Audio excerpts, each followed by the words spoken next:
Okay, it's 3 minutes past, so I think we'll get started. So I hope you all are having a good summer. You ready for it to be over already?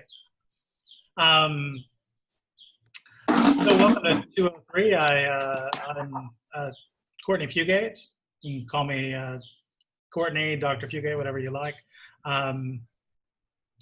Today I just want to go through, I'll let you introduce you to a lot of the tools we'll use to keep in touch during the summer. As you know, there will be, maybe, if we're very lucky, we'll be able to have exams at the end on campus, but probably not. So some things are still undecided, but I'm prepared to do the whole course online if we have to. So first of all, I'll tell you a little bit about myself, and hopefully, let's see, how many do we have? We have a good number. As many of you as we can get through, I'd like you to just tell me your name, what you're majoring in, and whether, well, you've all taken CVSP before, right? So tell me what CVSP course you took and who you took it with. Is that clear? Yeah? Okay, so as I said, my name's Courtney Fugate. I work in the philosophy department and also in the CVSP department. I specialize in 18th century German philosophy, Kant in particular, who we will read a little bit of during this semester. That's what I do. If you go on Amazon, you can buy my books if you're a masochist. What else? I've been at times director of the CVSP program. I also designed originally this course. So if you have any views on this course, what could be improved, if you like particular readings or do not like other readings, let me know, and I'm really happy to take on suggestions. Also, as far as I'm sure you all, this is new to all of you, as it is to me doing online. So if something doesn't work, just let me know. I don't want to do anything that doesn't work. So let's start. How shall we start? Alphabetically? Do I have my list of students? Huh.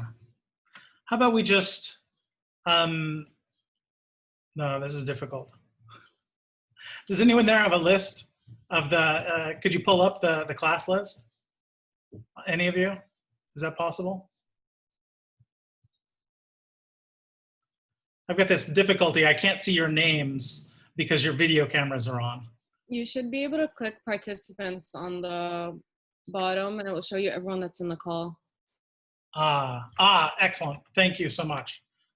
As I said, new to me. Okay, we'll just go through. Now I don't need any help.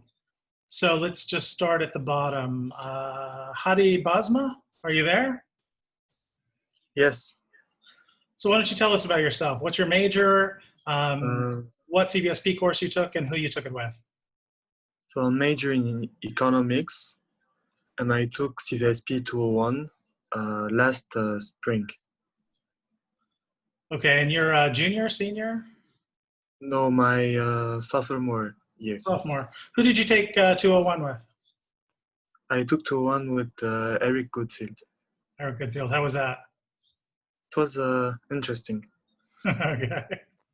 Yes. All right. Yasmin? Yes. My name is Yasmin Farah, and I'm majoring in economics at junior. And I took CVSP 201 last spring with Eric Goodfield. And how was that? Any better than Hadi found? It was good. It was interesting. Interesting. Okay, I also teach 201, so I know quite a bit about that course. All right. Is this Hali? Uba? I don't know who I'm speaking to. Yes. Is that your name? Yes, that's my name. Okay, excellent. So my name is Opa. I am majoring in BSBA. Uh-huh. Junior also. I took CVSP 202 with Mario. With Mario, I don't remember his last name, but yeah. yeah, his last name. Yeah. Was that a good course? Yeah, it was. Yeah, it was really nice. I really liked it. All right. 201's an interesting course. Mm. So thank you. Okay, Stephanie. Hi. I'm a media and communications junior, and I took CVSP 201 last semester with Zana. Zaina. I forgot her last name. Zaina. Yeah, I'm not good with names myself. Okay.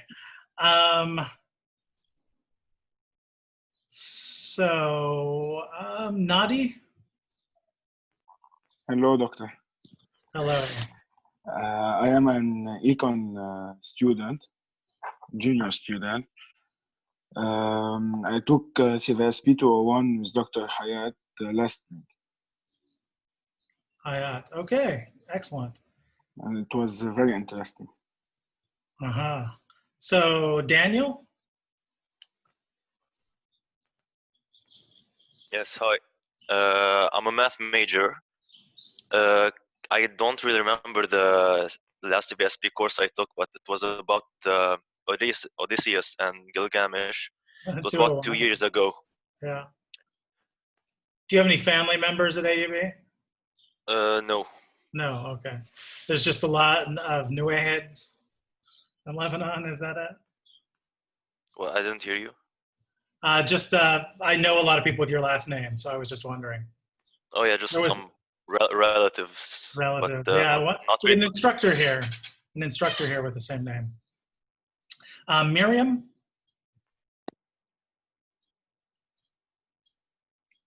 We can't hear you, Miriam. Can you hear me now? We can. Yes. Wait, 1 second, I can't hear you. We can Okay. hear you. So I'm an architecture student, third year, and I took CVSP 205 last spring, Uh-huh. and yeah, it was interesting. Who is your instructor? I don't know if I'm pronouncing it correctly. Alireza Korangi? Karanji. Yes. Yeah. Yes. Yes. Yes. Okay. Thanks. Mona. Mona.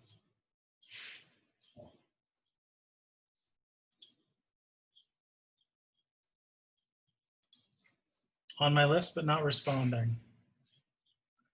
Okay, let's move on. Adam. Hello, I'm a junior computer science student. I took CVSP 202 last summer with Dr. Mahmoud Bouasiri. Aha.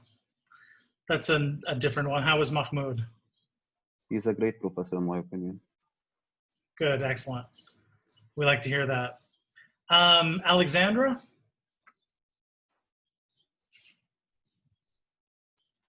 Sleeping Hello. potato? Or not sleeping, I guess. Can you hear me? Yes.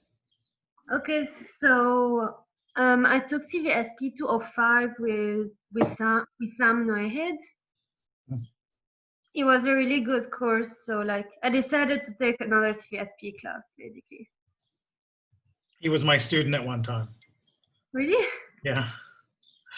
So But he's a really good teacher now. good. He's not here anymore, but Oh. maybe one day. Alia? Hi, yes. Hello. I'm a psych major. It's my junior year, but I'm going to be a senior next year.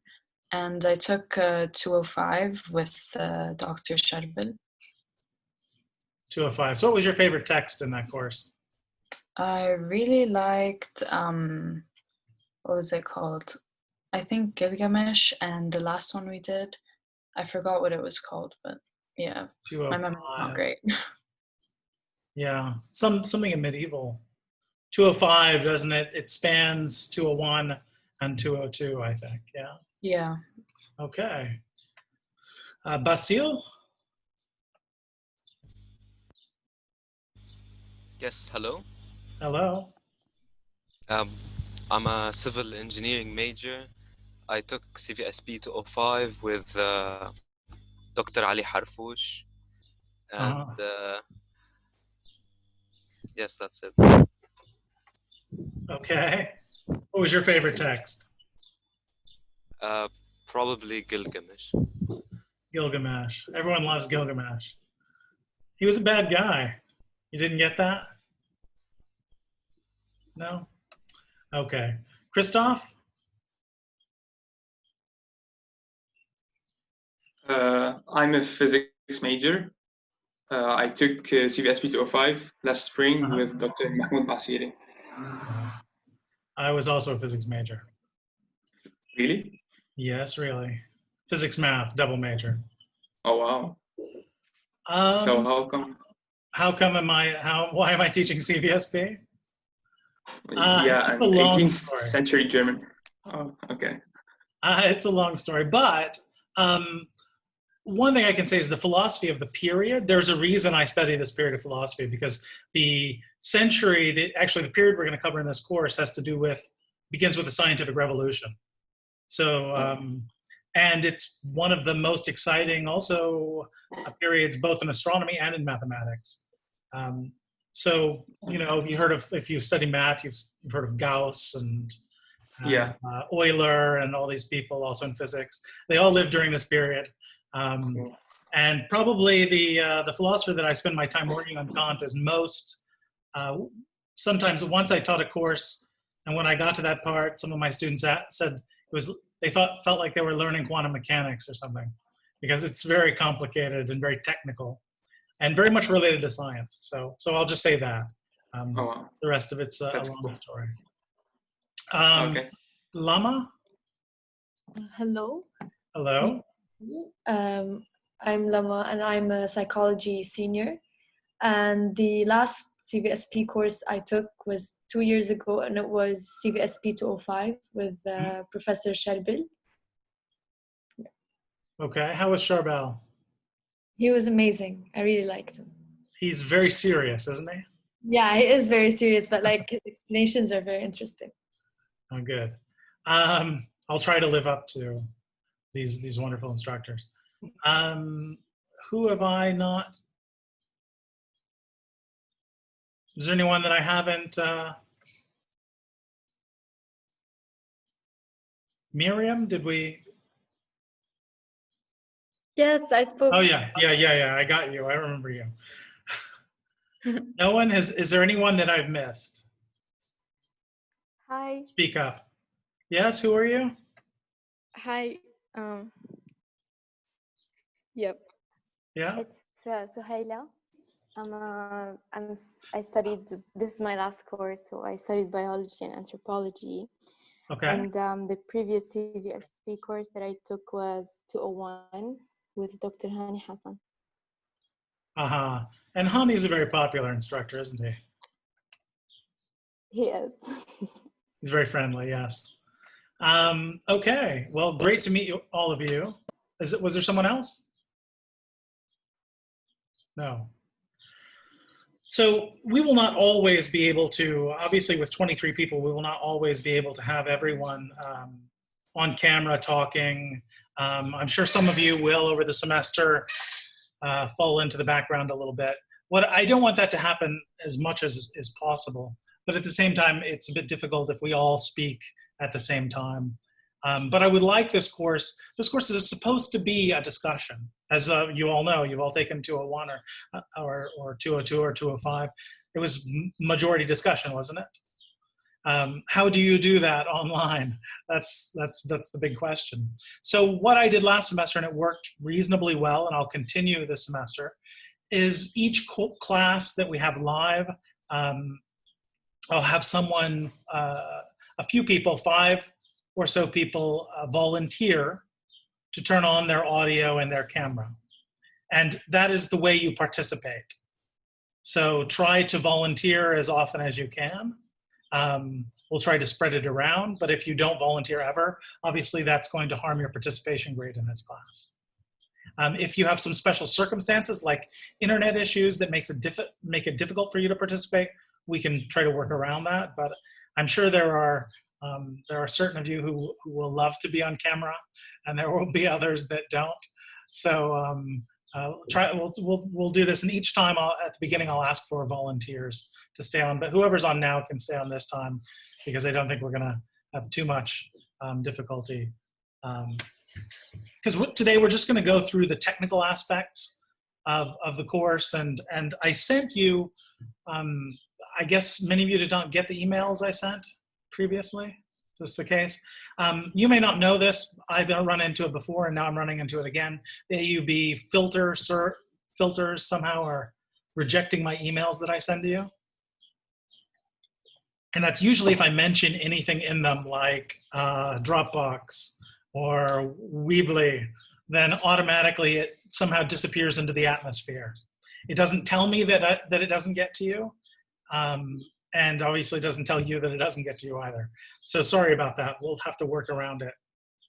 And hopefully we'll keep communication well, so this won't be a problem. First, let me tell you about so there are basically two technical things, well, three actually, that I'll tell you about. First is this course has a website. There is a website. So the address, and you can bring it up there so you guys can look at it along with me as I look at it. It's AUB. I'll actually put it in the chat for everyone. AUB CVSP 203. Yes. .weebly.com.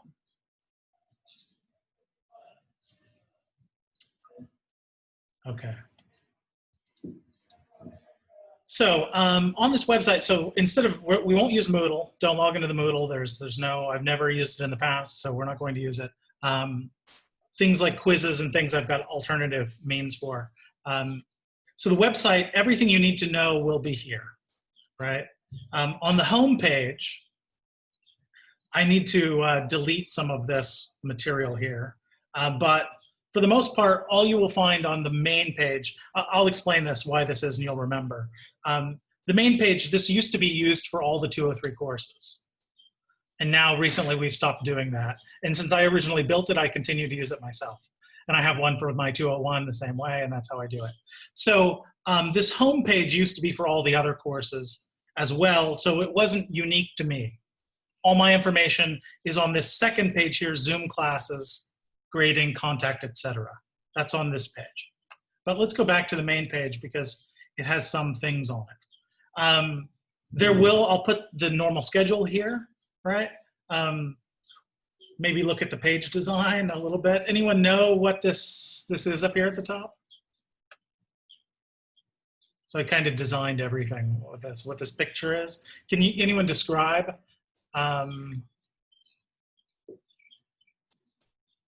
what they see? Miriam, since you're at the top, can you describe what you see here at the top? What's the picture? There's a landscape and there's a person that's submerged with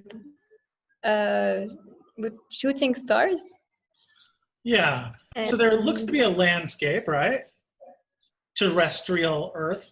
And then there's this, it looks like a shell or something. Like he's inside of a ball and he's reaching through, right? He's reaching through and there are stars on this surface. This is an old depiction of someone we're gonna read early in this course called Giordano Bruno.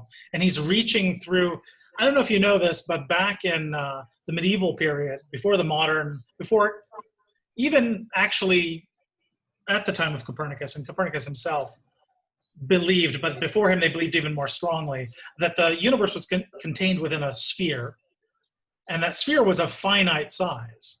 So there was like a crystalline outer sphere, and that outer sphere was called the sphere of the fixed stars, because all the stars were actually holes in that outer sphere, right?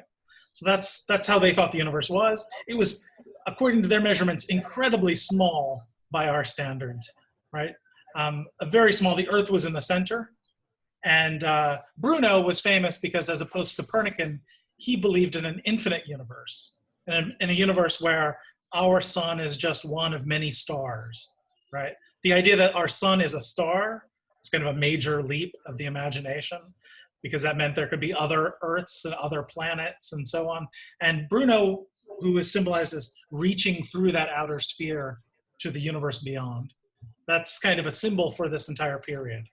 It's about the scientific revolution, the breaking of the medieval worldview, the medieval, mainly Christian worldview and Catholic worldview that dominated Europe. So there are some little hidden things in the design here. But under the, you'll see the course is divided into a number of sections, right? The first section of the course is the introduction. The next section of the course is called the scientific revolution. The next is the social contract, state and social contract. Enlightenment and its critics is the next. And then finally, modernity beyond enlightenment. The course basically covers the period from 1600, even we start before 1600, we start at 1543, and we finish in the 1840s. So that's the time scale of the course. And it's divided in these various ways.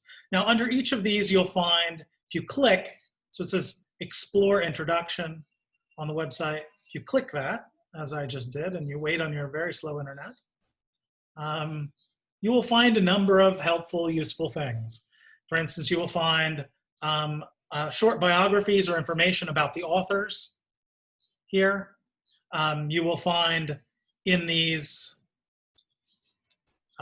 various information with pictures, things like this. I think for these courses, this is really important to kind of get a sense of what the texts are really about, right? Who the people are, what kind of things were going on, like what kind of scientific instruments did they have, were available to them. You know, many of you, do you know, was that Copernicus, for instance, telescopes weren't invented when Copernicus was around. Did you know that?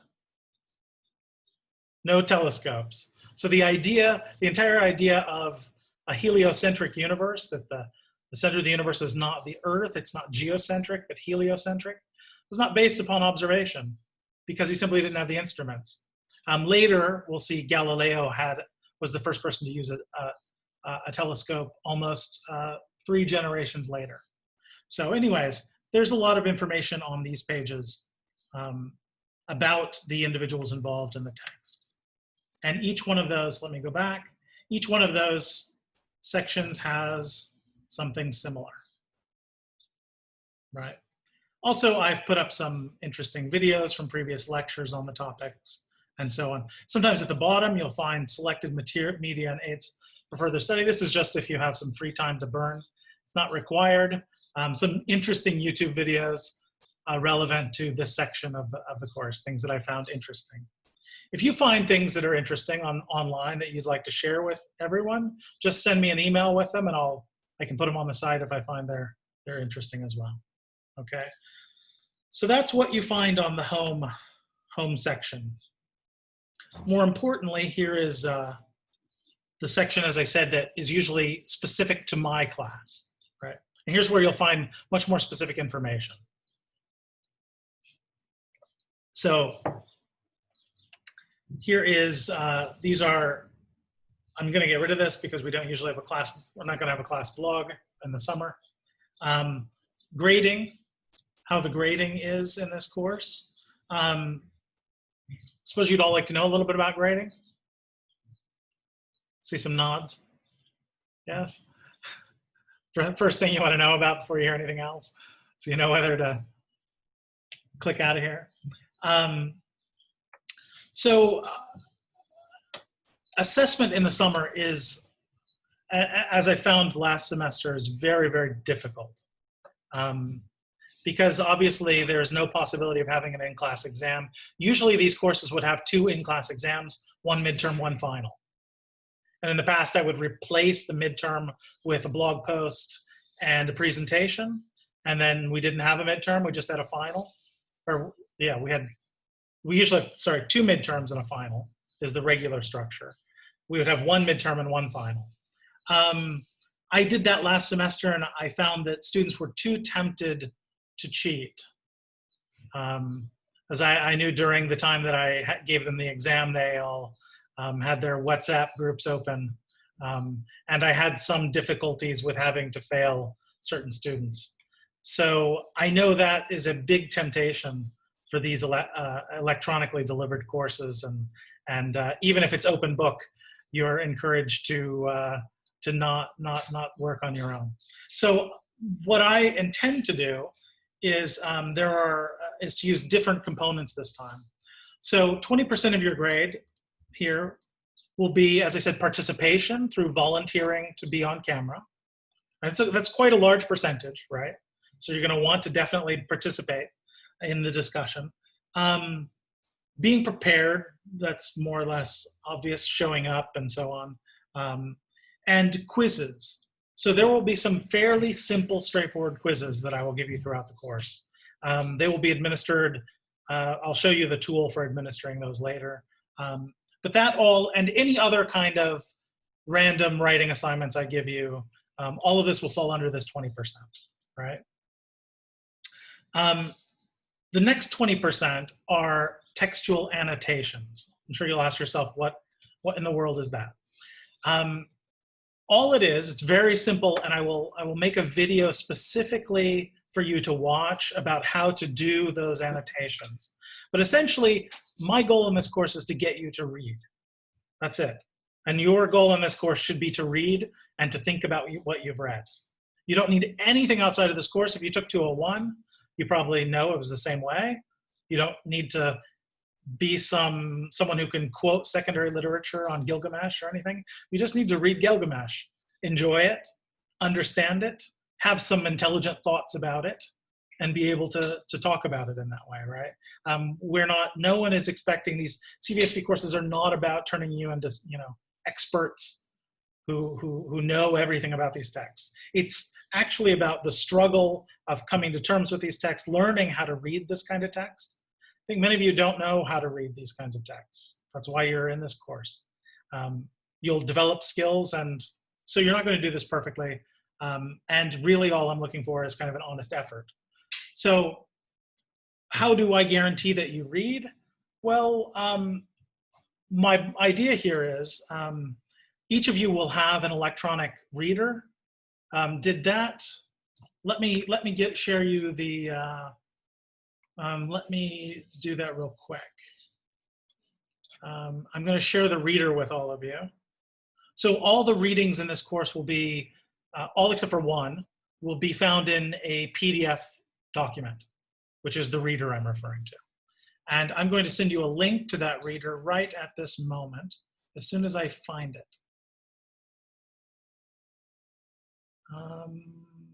Here we go. Okay, I found it. I'm going to put the link in the chat.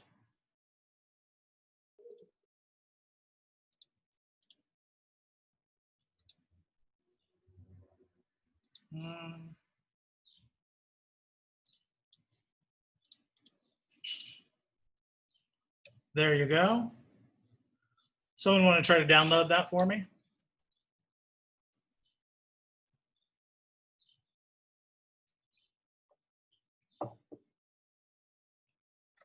Christoph, do you have that? Yeah, I got it. And it's downloaded? Yeah. So all of you should download that. That's the reader. Let me, I have mine open here somewhere. I'll just flick it over. Should look like this.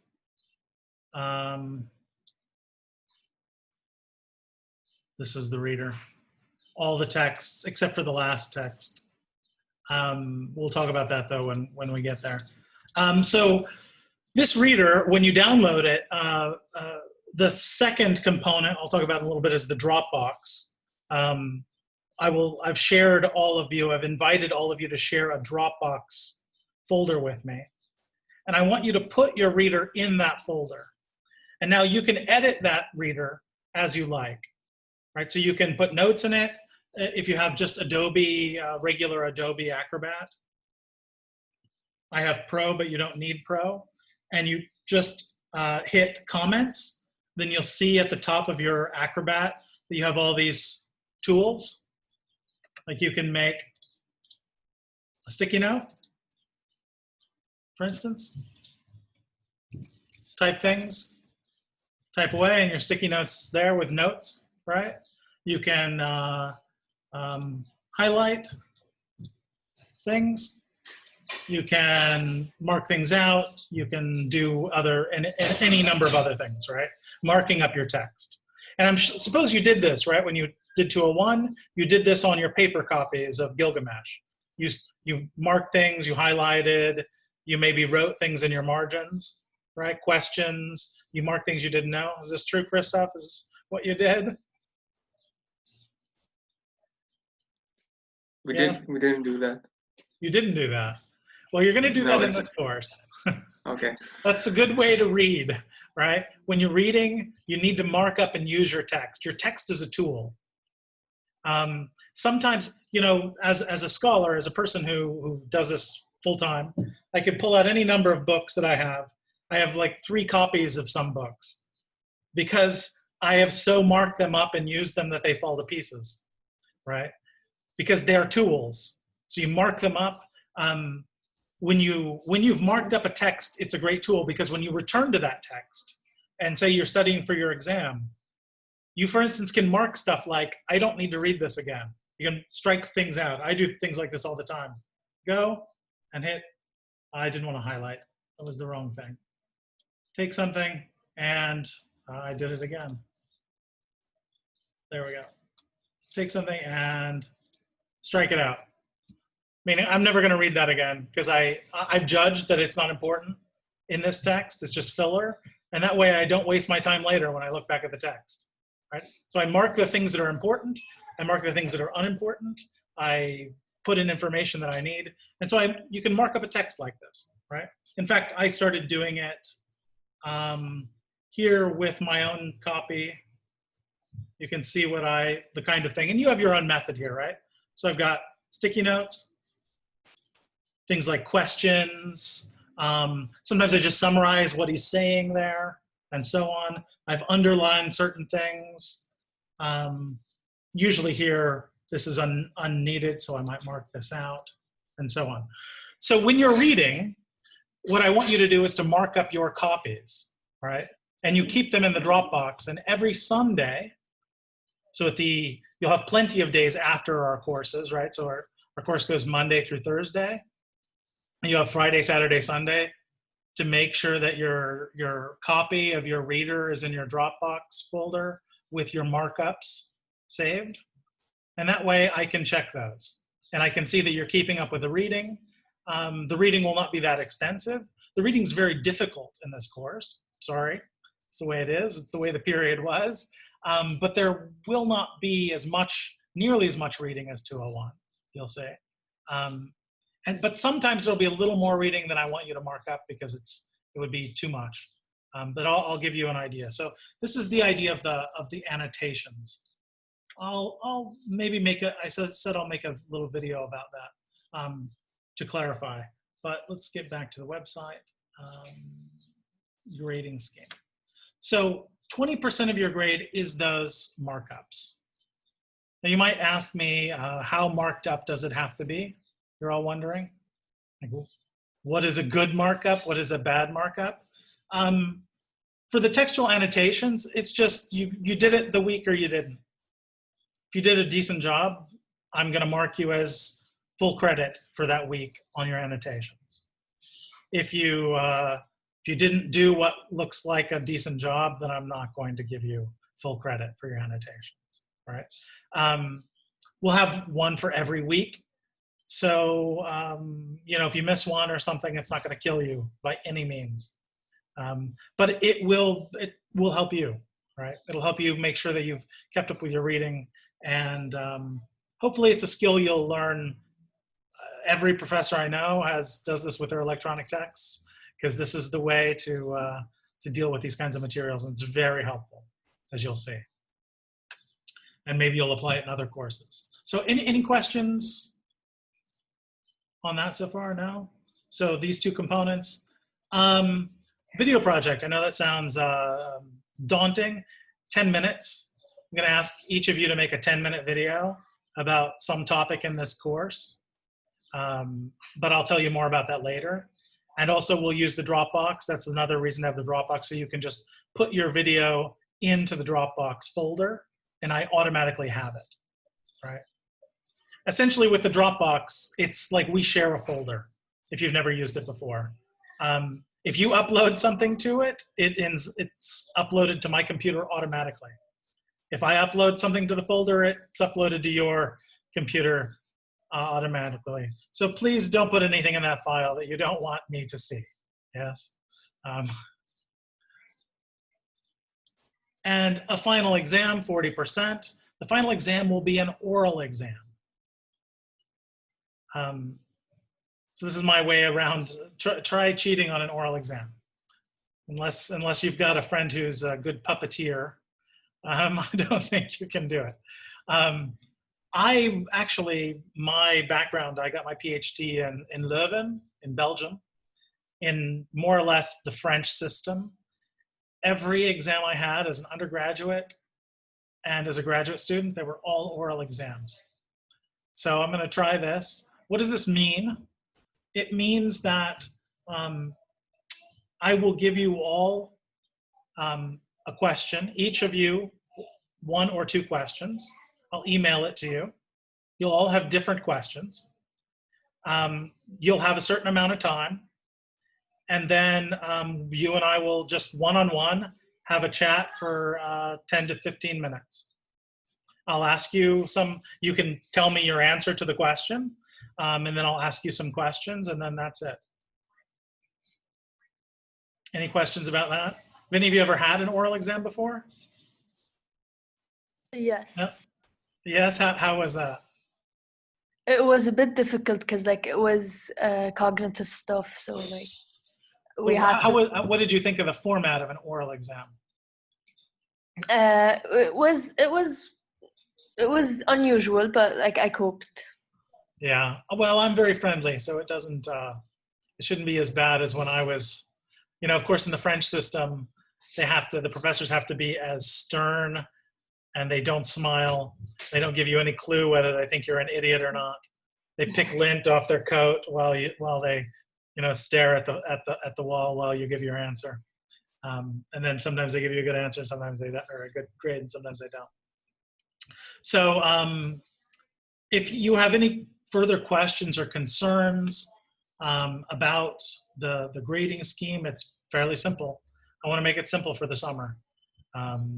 It's just about keep up particularly with the textual annotations, which means keep up with the reading. Because if you get behind on the reading, you're gonna be in trouble because this summer is too compressed to possibly just read it all at the end and think we can have a intelligent discussion about your questions. Okay, also I put here, just you all know this though, I don't know if any of you are getting, do any of you get the letter grades, or are you all still with the numbers? Yeah, with the numbers. If you're wondering, students, sometimes I've had to give letter grades for the last couple semesters because I've been teaching 201. This is the equivalent, see, if you're wondering. So it's here on my site. This is exactly the same equivalency that is given by the registrar. So no big surprises there. Okay, let's go back to the main page. How are we doing on time? Good. Okay, let's see. I don't think, so you've all had a CVSP course, so we should talk a little bit about what CVSP is, just see if what this course is about. Now you have some idea about the content of this particular course, right? As I said, it's going to start off talking about Copernicus, and then and you might ask yourself, why would we start with Copernicus? In fact, we're going to read portions of his book called On the Revolutions of the Heavenly Spheres from 1543. It's a scientific text. It's not a piece of literature. There's a lot of geometry in the second part of it. You might ask yourself, why are we reading this? and how to read it in particular, right? Because are you going to learn all this geometry and stuff? Obviously not. What are you supposed to get out of this exercise? Well, that's what you're supposed to get out of all of CVSP. So let's talk about that a little bit. Someone volunteer? Tell me, what do you think CVSP, why do you have to take this class in general? Actually, two. Often people have to take two CVSPs. Why?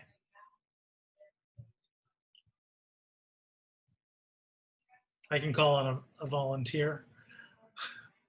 Can make a forced volunteer. Hadi?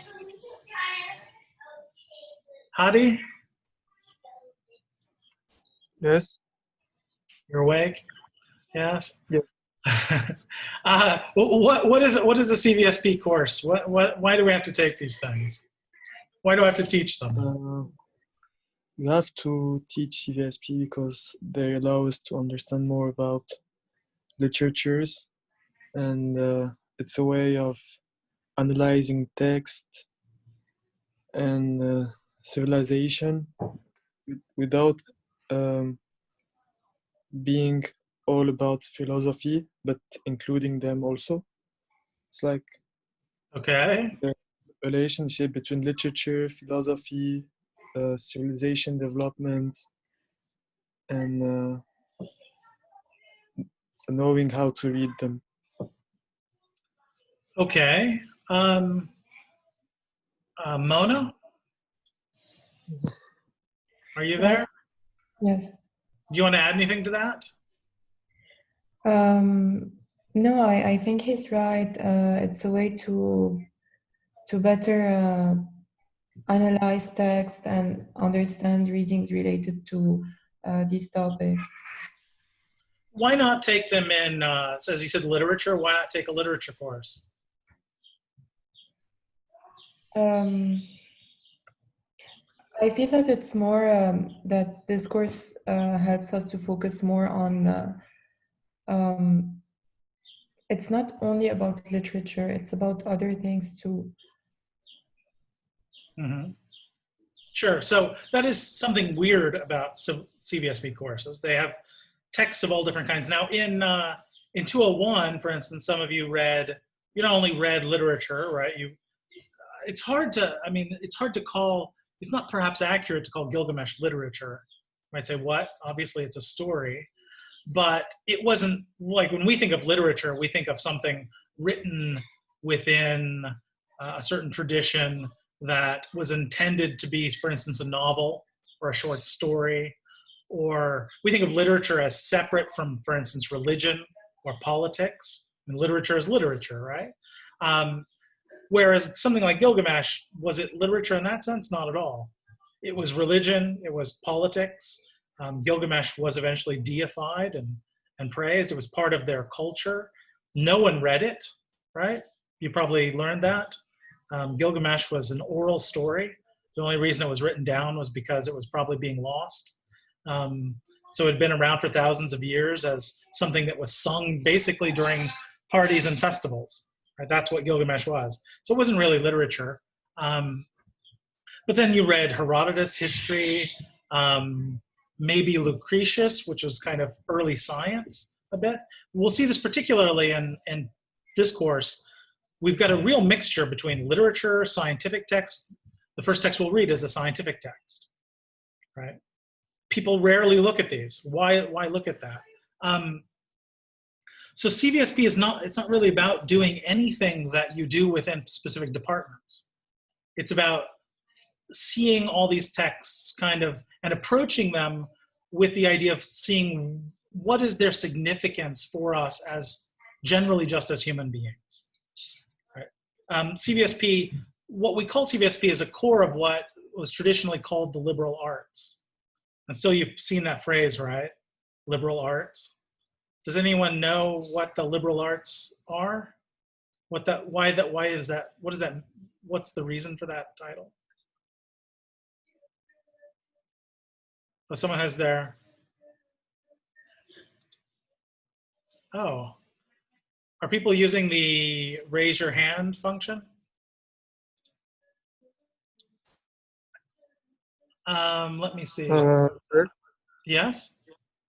I think liberal art is the combination of like all the different studies, like like history, like humanities, philosophy, sciences, and in liberal arts you include all those topics. So it's like a Yes. general, yes. So the question is about the title of it. So But originally, the liberal arts included astronomy. You might not usually think of that as part of the liberal arts. It included grammar and rhetoric. It included philosophy, certainly. Philosophy is often thought of as like the core of the liberal arts. But what I was really asking about is why do we call it the liberal arts? Let's leave arts aside. Liberal comes from Latin. It means, someone want to guess what it means? Liberal? Christoph, do you know what it means? Freedom. Freedom. Freedom, right? Yes. So free arts. Why free arts? Well, the idea is, this is not very familiar to us, but maybe if you think about it a little bit, it still makes some sense. Back in the beginning, when people were thinking about education, things like philosophy emerged only with peoples in civilizations and among classes of people who were free by their estimation. And what did free mean? Free meant not being a slave, right? I mean, you had money, you had the freedom to do what you wanted. And even more so, people who were so wealthy or had so much free time that they could do anything they wanted. Now, most of us, many people don't have that kind of free time in the world. Still probably, I don't know, probably 80% of the people in the world don't have this kind of freedom. They have a certain kind of freedom, but they don't have the freedom to spend their days thinking about what human life is about, right? Those of us who have time to do that, you guys have time to do that, you are very, very lucky, both in terms of the people existing on the planet now, but also in terms of historically, that the ability to not just spend your whole day exhausting yourself trying to find the means to survive, that was something that happened rarely. And it happened first, it seems, in certain places in the world, and one of those places was Greece. And in Greece, people started to just have leisure time. And then the way they thought was, well, everybody else has to do something for a purpose. They're not free. But what do we do when we have nothing to do? That should be what life is about, right? Like if you don't have to make shoes, if you don't have to farm, if you have all the food you need, now the question is, well then, now I'm free to do whatever I'm supposed to do as a human being, right? Is there something higher than simply feeding myself, serving someone else? And they thought, yes, there must be. And let's study those things. What are those things? That's the liberal arts. It's the idea of study that is, so one thing that the ancients you would have studied in 201, Plato, Aristotle, others even, they thought, well, what is it? What are those things? They are like drama. It's for pleasure, right? It's to think about human life, to manipulate our own emotions, to test out through the imagination, right? The possibilities of what it is to be a human being. But also astronomy. Astronomy, for the most part, was useless.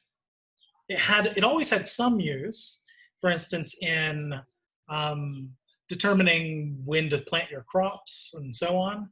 Kings and whatnot were always very interested in astronomy for the sake of religion and other purposes like that. But the pure study of astronomy has no purpose, right? You can't do anything with it, can't make any money with it. But people thought that is the exact reason we might want to do it, because it's not used for anything. It might be something that is, if something is used for something, then it's just a tool, right?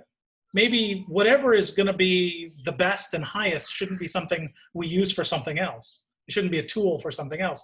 It should be something that we desire and love for itself. And they found this kind of pleasure in astronomy and like looking and just contemplating the universe and how what its structure is, right? So that was why it was one of the liberal arts. Mathematics as well. only a very small part of the history of mathematics is devoted to practical mathematics. Almost all of it, calculus, all of that was developed simply for the sake of the pleasure of playing the game, the intellectual game, right? Of just trying to discover some truth. So that's the idea behind the liberal arts, right? It's to focus, it's very narcissistic in a way. It says, we're not doing this for other people. We're not doing this to better society. We're doing this to better our own minds and to spend some time thinking about ourselves and deepening our sense of ourselves, right? That's the idea of liberal arts. It's probably pretty much lost. It actually, if you're wondering, it kind of structures, it's present, you'll see it in the university very structure. So you might wonder, why is there a computer engineering department and also a computer science department? Why is there medicine, but there's also biology? What is the difference between these? Why is biology in the Faculty of Arts and Sciences, whereas medicine is a separate school? Why is that? Any idea? Let me call on someone. Uba? Yes, Is that your last name or first name? my first name. Okay. So why do you think that we have biology in the Faculty of Arts and Sciences and medicine in a separate school? I think because each department or each faculty has their own specific function. And Yeah, that's true. to look at it. So that's why we like, because when it comes to science is like very broad. So we have to simplify it while dividing, those departments so they can focus on different, I think, elements. Yeah. And that specific division, same thing, physics and engineering. You'll notice that they call engineering and medicine and business professional schools. They call them professional schools, and they're not part of the Faculty of Arts and Sciences because they're not part of the traditional liberal arts. And the idea is when you study biology, you are studying the structure of living beings for its own sake, for no purpose, right? Just to know it. In the physics department, they just want to know truth, to hell with whether it has any use at all. Whereas in engineering, if it's not useful, it has no purpose. And if you go to the school for engineering, they're training you to be, well, according to the ancients, right? They're training you in a way to be a slave, right?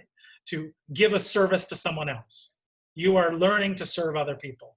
If you go to medicine, many doctors probably don't feel this way, but they are learning to serve other people, right? And many doctors do feel that way. But in the Faculty of Arts and Sciences, you're not learning any kind of school skill, not to serve anyone. You're just studying a subject for itself. So that's why it still, oddly, still exists. And the more we become professionalized, the more it becomes difficult. Because for instance, the computer science department is just interested in like theories of the way computers function, not in practical implications. But then sometimes they have the same courses because they got to learn the same skills, right? Okay, so that's just, you'll see, we'll see this semester actually, many of the areas, the more specific areas in the arts and sciences like economics, psychology, and so on, were invented during the period that we're going to talk about. And we'll kind of talk about why those things became studies, why human beings suddenly decided that that should be part of the arts and sciences, right? Why we should study those things. Okay, so where was I? Also CVSP, it's just a chance for us to, in a way, be free to talk about things that might be interesting, right? To give you time, and to do so while focusing on some important skills that are useful everywhere. Let me just say something about one of those skills. Many of you, just in the first text, I think you'll open up the Copernicus text and you'll wonder, how in the world is this relevant to me as a human being? You just told me, Professor, we're reading these texts to focus on ourselves. This seems like a strange text to do that. There's geometry and so on in it. I don't understand what's going on here. You're going to feel confused. A lot of these texts you're going to find confusing. And your first feeling with that is going to be unpleasantness. I don't like this. I don't like reading things that are difficult. I don't like struggling. But you have to overcome that, right? And you have to learn how to deal with confusion and how to take things where no one can tell you what the right answer is and make something out of it. Make something intelligent out of it, right? Find interesting things to say about it. Also try to prove that the things that you say about it make sense and are supported in the text and so on. That's something you'll learn mainly in philosophy and in CVSP. And it's an immensely useful skill because when you get out of college, people aren't going to give you jobs usually where they know exactly what you should do. They're going to say, here's a problem, go deal with it. You're going to say, but how do I deal with this problem? And they'll say, I don't know.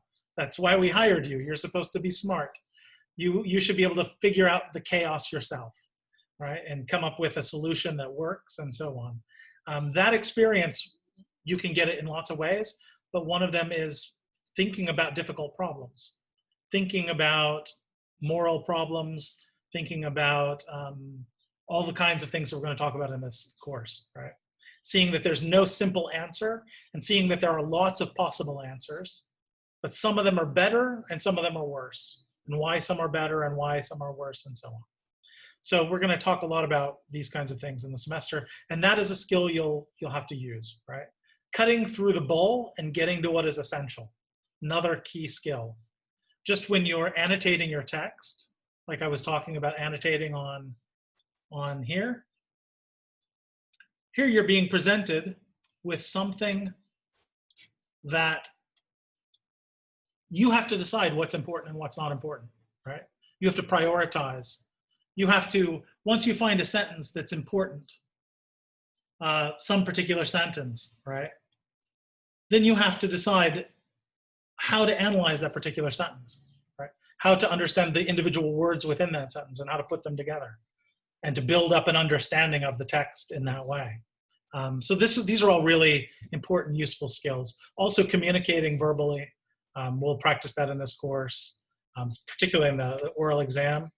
You'll all be forced to say some intelligent things in sentences that are strung together, right? That's always a good skill to be able to practice and have. So you say there are two sets of reasons for having these CVSP courses. One is to just kind of have this human experience, and the other is to practice all these skills that you should be able to apply in your other courses and pretty much in life in general, right? Okay, so that's, let me get back to the website.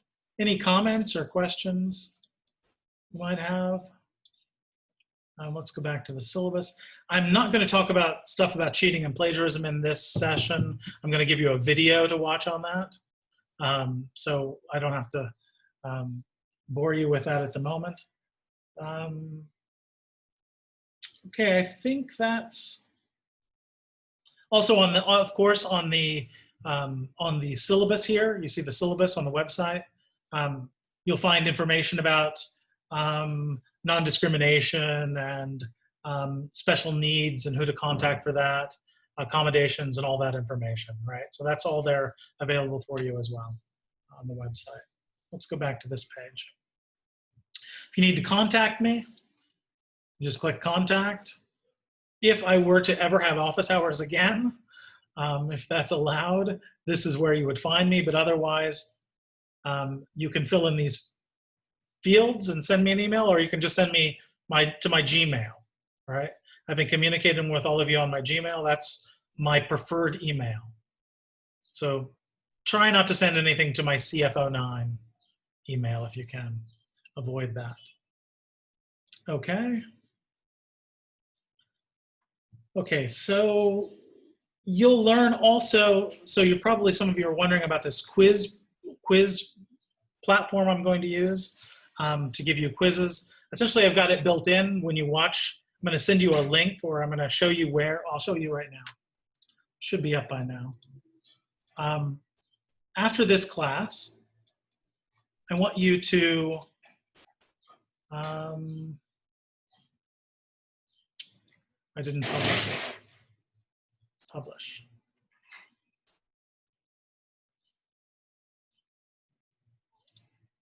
Let me reload this. Okay. So on the website, you'll see today, and there's a video. This is the video on plagiarism that I made. And at the bottom, also, that's actually got two. I know you're saying exciting. Yay, I get to watch a video about plagiarism. It's got something else in there that's useful, though, which is you have to take a quiz connected to it. And I'm using that plagiarism video and that quiz connected to it to teach you, to show you how the quiz platform works for this course, right? So once you're done watching that video, you will click down here on quiz, or you'll see there are various ways to find the quiz, and you will take the quiz, okay? So do this after we go. I'll send you, now the way the quizzes work, you'll see the technical side of it, but I essentially turn on the quiz myself at a certain time, and then I turn it back off. Before I turn it on, you can't take it. And after I turn it off, you can't take it. So you have to take it in that window during which the quiz is open, right?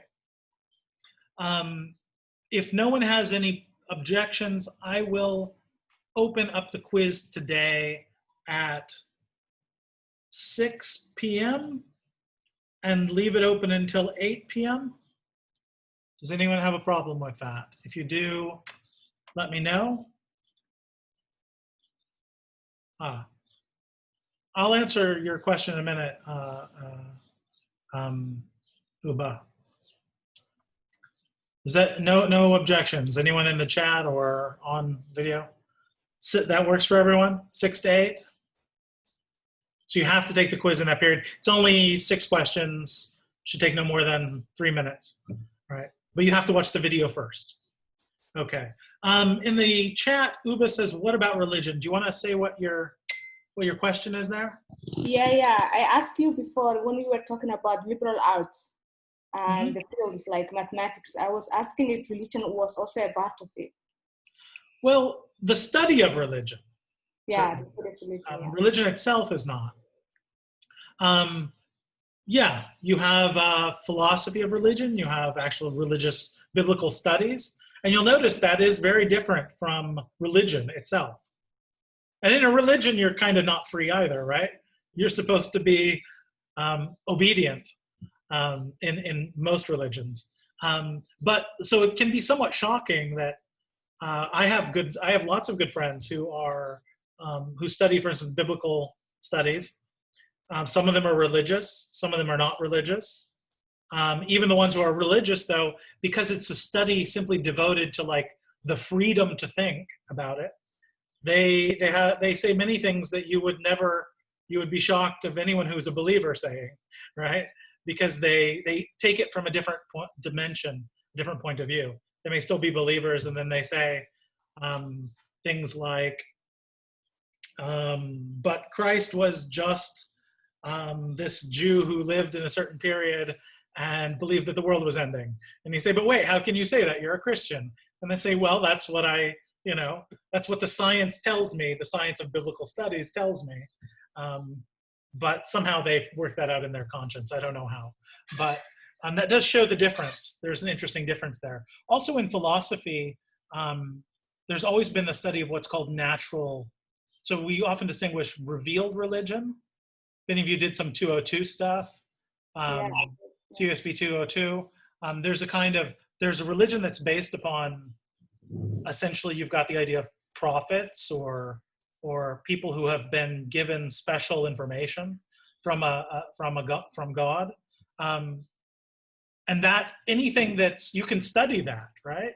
And you can believe that, and that's called revealed religion. But then there's also the question of whether human reason, without revelation, can maybe come up with some ideas about God, too, I mean, for a long time in the Catholic tradition, people believed that you could prove rationally, scientifically, that God exists or a God exists, right? They believed that in the period, for the most part, in the period that we're going to study. Most of them believed in God. Descartes, we're going to read some René Descartes. He believes he has a philosophical proof, multiple philosophical proofs of the existence of God. Of course, they don't prove the Christian God. They don't prove the God of Islam. They don't prove any specific God. They just prove some all-powerful, all-knowing, good being, right? That's essentially what they prove. So there's religion in that respect too, in what's called natural religion or natural theology, it's often called, which is kind of within philosophy somewhat. Okay, other questions? Can the quiz have a larger delay? You mean a wider window, Alexandra? What do you mean? Like you said, the quiz would be from 6 to 8, I think. Yeah. Can you make it like to 10 just in case because I might not be home at 6 and I'm scared to miss it and stuff. I can make it from, would you be okay from 6 to 9? Yeah, it's better than to 8. At least I have more time to complete it. Okay. As I said, as long as you watch the video, it shouldn't take more than 5 minutes, really. Okay. Okay. Okay. Thank you. So tomorrow we will not meet live. Tomorrow I will post some pre-recorded material for you, and there will be a quiz on that material, and then I'll see you again on Wednesday. Okay? Any final questions? Otherwise, I'm just going to let you go. Yeah? Yeah, Professor, Yes. for reading assignments, are you Yes. going to send us what pages we should read, or will they be Of course. posted? Of course. And you will find all of that when I've put it here. I will put it here, I promise. So actually, this evening, I will put the first set of pages. I've already got it written down somewhere. I had to go through and make the summer schedule special. I just haven't put it on the website yet. But yes, there will always be here, here on the site, the pages listed. And those pages will be due, just to be clear, when it says, say, for instance, June 3rd, Copernicus, pages 17 through 25 or something, right? Mm-hmm. When it says that, that reading is for that day. It's not that I'm assigning it that day for the next time. That's the text that we'll discuss. And for the annotations that are due on Sundays will always be annotations for the reading of the previous week, right?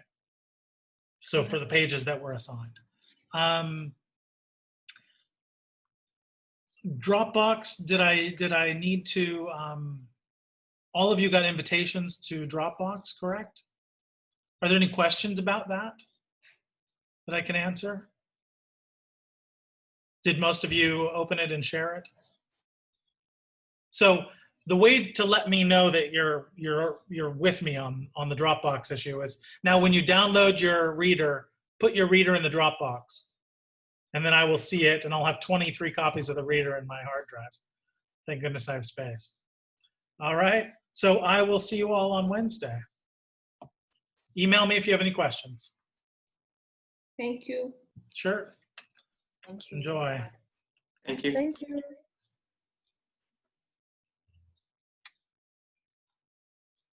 The meeting.